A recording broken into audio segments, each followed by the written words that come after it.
Assalamualaikum warahmatullahi wabarakatuh. Selamat pagi, selamat siang, selamat sore, selamat malam. Saya Yeni Susanti, salah satu anggota tim pengampu matematika Fakultas Biologi untuk semester 1 2020-2021. Saya di sini akan memaparkan materi pertemuan yang pertama, yaitu tentang sistem bilangan real. Nah, sebelum masuk ke materi tentang sistem bilangan real, saya akan terlebih dahulu memaparkan beberapa penjelasan mengenai perkuliahan ini. Nah, yaitu yang pertama adalah materi dari perkuliahan ini. Jadi matematika dasar di Fakultas Biologi ini adalah mata kuliah dengan beban 2 SKS dan meliputi materi kurang lebih 10 ini, mulai dari sistem bilangan real, kemudian pertidaksamaan, relasi dan fungsi, limit fungsi, kemudian kekontinuan fungsi, derivatif atau turunan, kemudian derivatif fungsi transendental, kemudian aplikasi derivatif di sini akan terbagi menjadi 2 pertemuan, kemudian deret Taylor dan deret Maclaurin. Nah, untuk literatur atau referensinya, ini ada beberapa referensi yang kami rekomendasikan. Jadi yang pertama ini adalah buku Handout Kalkulus 1 yang disusun oleh tim Kalkulus 1 dari Departemen Matematika. Kemudian yang 3 di bawahnya ini adalah buku teks kalkulus. Nah, pada dasarnya adik-adik semuanya bisa menggunakan sumber-sumber untuk menambah pengetahuan tentang kalkulus ini, baik dari buku-buku yang lain maupun sumber-sumber dari internet. Kemudian untuk komponen penilaian nanti akan meliputi tugas, baik tugas individu maupun kelompok. Kemudian kuis, untuk kuis ini opsional. Kemudian ada juga komponen dari midterm exam atau ujian tengah semester dan final exam atau ujian akhir semester. Nah, proporsi dari 4 komponen ini nanti akan diserahkan kepada masing-masing dosen pengampu dari masing-masing kelas paralel di biologi. Nah, demikianlah pendahuluan dari pertemuan yang pertama ini. Selanjutnya kita akan langsung masuk ke materinya, yaitu tentang sistem bilangan real. Mari kita lihat diagram ini. Jadi di sini ini adalah diagram himpunan bilangan-bilangan. Yang paling luar ini adalah himpunan semua bilangan real. Nah, himpunan semua bilangan real ini di dalamnya ini ada himpunan-himpunan bilangan khusus yang kita bisa lihat seperti berikut. Jadi ini yang pertama, ini yang lingkarannya paling kecil di sini, ini ada natural numbers, atau ini adalah himpunan semua bilangan asli, yaitu bilangan mulai dari 1, 2, 3 dan seterusnya. Kemudian himpunan semua bilangan asli ini termuat di himpunan semua bilangan cacah atau whole numbers. Jadi bilangan cacah itu dimulai dari 0, 1, 2, 3 dan seterusnya. Kemudian berikutnya ini ada integer. Ini adalah himpunan semua bilangan bulat, di mana dia merupakan gabungan dari himpunan semua bilangan cacah digabung dengan semua minus bilangan cacah. Kemudian lebih besar dari integers ini kita punya himpunan semua bilangan rasional. Apa itu bilangan rasional? Bilangan rasional itu adalah bilangan yang bisa dinyatakan dalam bentuk pembagian A dan B, dengan A dan B nya itu masing-masing merupakan bilangan bulat dan B nya itu tidak sama dengan 0. Sebagai contoh di sini ini minus 5/2, kemudian 0,16, 3/2, minus 1,4, ini 0,166666 itu ya, jadi 1/6. Nah, kemudian Selain bilangan rasional itu tadi, ada bilangan-bilangan yang tidak bisa dinyatakan dalam bentuk pembagian bilangan bulat A per B. Di antaranya adalah bilangan pi, kemudian akar 2, akar 7, dan seterusnya. Nah, kita tahu ini pi kalau di SD kok ini sama dengan 22 per 7 ya, di sekolah menengah juga gitu, 22 per 7. Itu hanya untuk pendekatan. Tapi aslinya bilangan pi ini bukan merupakan bilangan rasional. Nah, gabungan dari himpunan semua bilangan rasional dan himpunan semua bilangan irasional inilah yang membentuk himpunan semua bilangan real ini. Himpunan-himpunan ini secara khusus diberi notasi seperti berikut ini.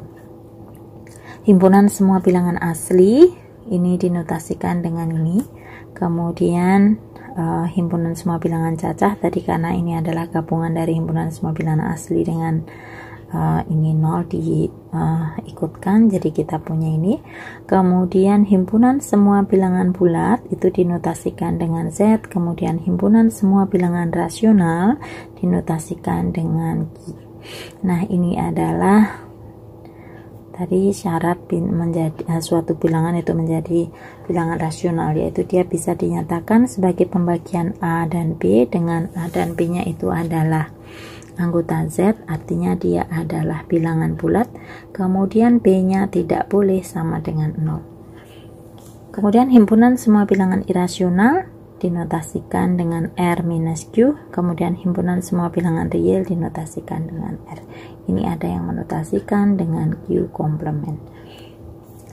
Nah, kemudian di sini ini ada kata-kata sistem. Kenapa sistem? Nah, sekarang kita perhatikan ini. Jadi tadi kita punya R gitu ya. Nah, sekarang R ini kita lengkapi dengan dua operasi, yaitu penjumlahan dan perkalian. Nah, R dengan kedua operasi inilah ini yang disebut sebagai sistem bilangan real. Sifat-sifatnya apa saja kita lihat sebagai berikut. Yang pertama, ini adalah sifat komutatif terhadap operasi penjumlahan dan perkalian. Untuk sebarang bilangan real A, B, dan C, dan juga D, kita punya yang pertama sifatnya adalah A ditambah B ini sama dengan B ditambah A, dan A kali B ini sama dengan B kali A. Jadi seperti dibalik gitu ya. Kemudian yang kedua adalah sifat asosiatif atau pengelompokan. Jadi di sini ini juga berlaku untuk baik operasi penjumlahan maupun perkalian. Jadi kalau kita menjumlahkan A dengan hasil kali jumlahan B dan C, ini hasilnya akan sama dengan kita menjumlahkan A dan B dulu, kemudian dilanjutkan dijumlahkan dengan C. Dan juga untuk yang perkalian, kita mengalikan A dengan hasil kali B kali C, ini hasilnya akan sama dengan kita mengalikan A dan B dulu, kemudian dilanjutkan mengalikan dengan C. Dan ini kita bisa tuliskan seperti ini artinya sama dengan ini. Jadi kita kerjakan A dan B dulu, baru dilanjutkan dengan C. Kemudian sifat berikutnya adalah sifat distributif. Ini di sini melibatkan dua operasi perkalian di sini, kemudian dan ini penjumlahan.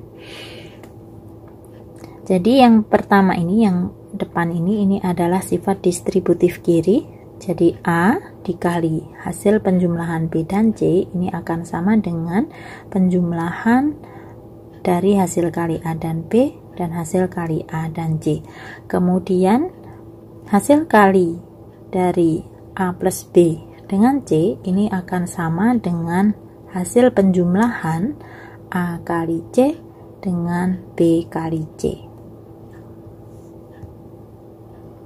Kemudian sifat dasar bilangan real yang lainnya lagi adalah untuk sebarang bilangan real A, B, dan C juga D, kita punya ini. Yang pertama, asalkan B tidak sama dengan 0, kita akan punya ini A per B itu sama dengan A kali C per B. Kemudian yang kedua, asalkan B dan D tidak sama dengan 0, A per B ditambah C per D ini akan sama dengan AD plus BC dibagi dengan B per D dikali D. Kemudian yang ketiga, ini asalkan B kali D tidak sama dengan 0, kita akan punya A per B kali C per D, ini akan sama dengan AC per BD. Kemudian yang keempat, A dikali minus B, ini akan sama dengan minus A kali B, sama dengan minus AB. A dikali minus B sama dengan AB. Kemudian minus dari minus A itu sama dengan A. Nah, kemudian yang nomor 5, A pangkat M kali A pangkat N, ini akan sama dengan A kali M pangkat plus N. Kemudian A dipangkatkan dengan M, dipangkatkan lagi dengan N, ini hasilnya akan sama dengan A pangkat MN. Kemudian A pangkat M minus M, ini hasilnya akan sama dengan 1/A pangkat M. Nah, sifat dasar bilangan real lainnya lagi adalah seperti berikut. Jadi, ambil sebarang bilangan real A, B, C. Kita akan punya sifat yang pertama, 0 dibagi dengan A itu sama dengan 0 asalkan A-nya tidak sama dengan 0. Kemudian A dibagi 0 itu tidak terdefinisi, jadi kita tidak bisa membagi dengan bilangan 0.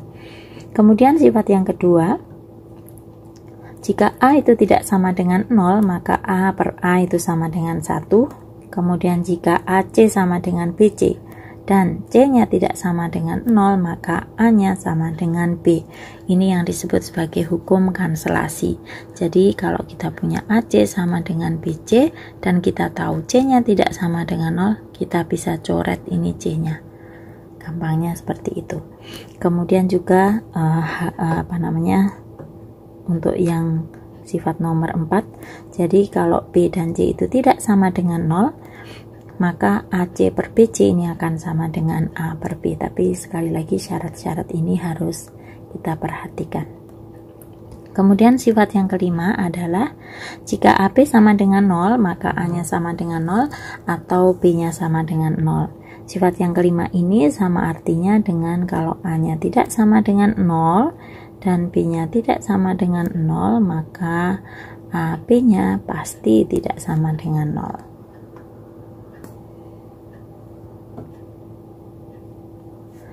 Nah, kemudian tadi ya kita sudah punya tadi sistem, tadi ada R, kemudian plus dan kali. Nah, sekarang ini kita tambah dengan relasi urutan. Urutan seperti ini, lebih kecil atau sama dengan. Nah, apa yang dimaksud dengan bilangan positif, bilangan negatif gitu ya. Jadi bilangan real A itu dikatakan positif kalau dia lebih besar dari 0. Kalau kita gambarkan bilangan real itu, bilangan-bilangan real itu dalam suatu garis bilangan seperti yang sudah kita kenal di sekolah dasar gitu ya, maka bilangan yang di sebelah kanan 0 ini adalah bilangan-bilangan positif, biasanya digambarkan di kanan 0 seperti ini. Kemudian bilangan real negatif itu digambarkan di sebelah kiri 0 seperti ini. Kemudian bilangan real A itu dikatakan negatif kalau A kurang dari 0. Bilangan real A dikatakan non negatif kalau dia lebih besar atau sama dengan 0. Nah, jika A kurang dari B itu positif atau lebih besar dari 0, maka kita tulis A-nya lebih besar dari B. Kalau di sini ini tanda pertidaksamaannya, tanda di sini nih menggunakan tanda lebih besar atau sama dengan, di sini juga menggunakan tanda lebih besar atau sama dengan. Kemudian untuk A minus B kurang dari 0 ini akan sama artinya dengan A minus A kurang dari B. Nah, kalau di sini ini tandanya menggunakan ada tanda sama dengannya, yang di kanan di sini juga ada sama dengannya. Kemudian untuk setiap bilangan real A dan B kita selalu punya salah satu dari ini. Jadi dia bisa sama, atau kalau tidak sama itu salah satu pasti lebih besar, entah yang A kurang lebih kecil dari B atau yang A lebih besar dari B. Nah, itu definisi dari bilangan positif negatif. Kemudian sifat urutan bilangan real itu seperti ini. Jadi kalau kita punya bilangan real A, B, dan C, kita akan punya sifat yang pertama. Jika A itu kurang dari atau sama dengan B, maka kalau A dan B ini ditambah dengan C di kedua ruas, maka tanda pertidaksamaannya di sini ini tidak akan berubah. Ini berlaku untuk setiap bilangan real C yang manapun, tapi perhatikan ini tandanya di sini adalah tanda plus. Yang kedua, jika A kurang dari atau sama dengan B dan B kurang dari sama dengan C, maka pasti A kurang dari atau sama dengan C. Ini yang disebut sebagai sifat transitif. Kemudian yang nomor 3, jika A itu kurang dari atau sama dengan B dan C itu adalah bilangan yang positif, maka ketika A dan B ini kita kalikan dengan C di kedua ruas, maka di sini ini tanda pertidaksamaan tidak berubah sama yang di sini. Namun kalau yang di C-nya ini negatif, tanda pertidaksamaannya di sini ini menjadi berbalik dibandingkan dengan yang semula di sini. Ya, jadi mudahnya misalkan kita punya sebagai gambaran, saya punya 1 dan 2, ini jelas ini kan lebih kecil. Kalau kita kalikan dengan minus 1, nih 2 kali minus 1, oh ini sini kita akan punya minus 1, ini kita akan punya minus 2, dan ini tandanya menjadi berbalik. Kemudian sifat yang nomor 4, jika A itu adalah bilangan positif, maka seper A pasti positif. Yang nomor 5, jika A dan B itu adalah bilangan yang positif ini, dengan A-nya kurang dari atau sama dengan B, maka setelah diseperkan, baik A maupun B, ini seper B kurang dari atau sama dengan seper A. Jadi sekali lagi dalam hal ini berlaku untuk A dan B-nya ini positif. Ini penting.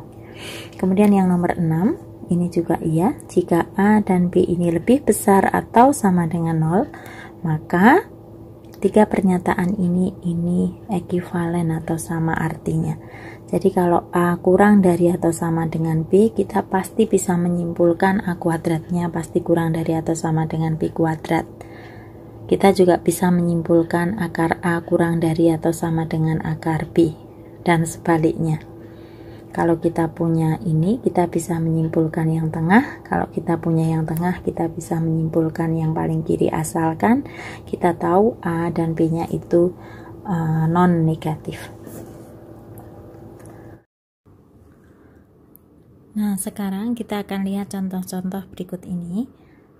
Kita punya di sini ini 3 bilangan real A, B, dan C dengan sifat A-nya lebih besar dari B, kemudian C-nya lebih besar atau sama dengan B, serta A-nya lebih besar dari atau sama dengan C, dan A maupun C-nya ini non negatif. Nah, dari 15 pernyataan ini mana yang benar? Kita akan lihat ini langsung dari yang diketahui. Untuk yang nomor 1 ini ketahuan, di sini ini benar. Nah, bagaimana dengan yang nomor 2? Yang nomor 2 di sini ini tidak ada informasi apakah B-nya itu positif atau negatif. Kalau A-nya jelas dia non negatif, tetapi untuk B-nya kita tidak punya informasi apa-apa dia positif atau negatif. Jadi kalau demikian, meskipun A-nya lebih besar dari B, kita tidak bisa simpulkan bahwa akar A-nya itu lebih besar dari akar B. Jadi untuk yang nomor 2 ini kita tidak bisa pastikan benar atau salahnya. Kemudian yang nomor 3, yang nomor 3 ini juga demikian. Jadi karena tadi B-nya itu tidak selalu belum tentu positif, kita tidak bisa simpulkan A kuadrat lebih besar dari B kuadrat. Sebagai contoh, kalau misalkan kita punya 3 kemudian minus 5, ini kan 3 ini lebih besar, tetapi ketika dikuadratkan yang di kiri ini 3 kuadrat, kemudian yang di kanan minus 5 kuadrat, ini akan sama dengan 25, yang di kiri ini 9 dan ini lebih kecil. Jadi kalau demikian yang nomor 3 kita tidak bisa simpulkan apa-apa. Nah, untuk contoh-contoh yang lain yang nomor 4 sampai nomor 15 nanti silahkan adik-adik bisa selidiki mana saja yang benar. Nah, berikutnya di sini ini ada soal latihan. Adik-adik juga silahkan nanti mencoba lebih dulu. Nanti diskusinya bisa kita lakukan saat pertemuan daring bersama dosen di kelas masing-masing. Demikian dari saya, terima kasih, semoga bermanfaat. Assalamualaikum.